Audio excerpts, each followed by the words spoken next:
So Bitcoin, first of all, I think it's a really fascinating thing. I mean, I think any technology person in banking has got to be fascinated, not just by Bitcoin itself as a concept, but by the alleged founder in California. And the whole story is just a great, great story. As a personal investor, consumer, I would be very nervous of Bitcoin because somebody wrote the software, and I'm always a little bit nervous of that kind of situation. But I think the idea of an independent currency, I think, is fantastic, and a currency which transcends national boundaries, I think, is terrific. Will Bitcoin be the one that breaks through? I think it's certainly an interesting idea. I'd personally be a little nervous about buying too many Bitcoins myself, because of the volatility of the Bitcoin exchange rate has been incredible.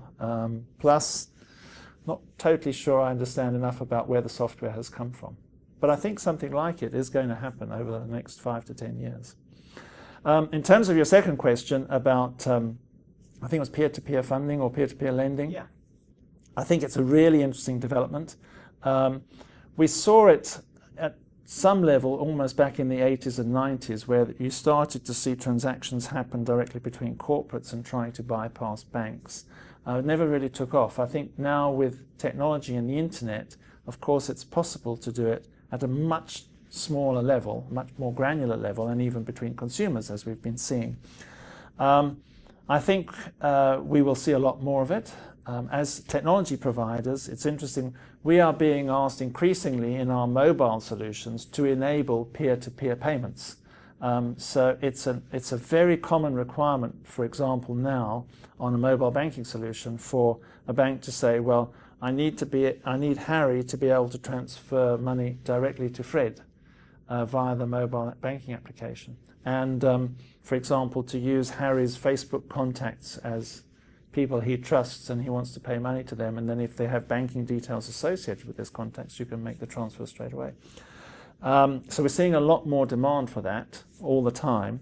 I think also, frankly, on the peer-to-peer lending, we are going to see some failures, and we're going to see some noise, and we're going to see regulators wondering whether they should get involved and should they treat these organizations as banks, because fundamentally that's what banks do, isn't it? Banks lend money from one person to another, but they provide some services in the middle in terms of identifying good and bad credit risks. Of course, in a peer-to-peer situation, perhaps that's not possible.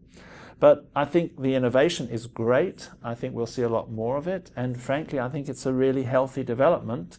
It's going to keep banks on their toes, and it's going to make life more interesting for people like us who supply software to make it work.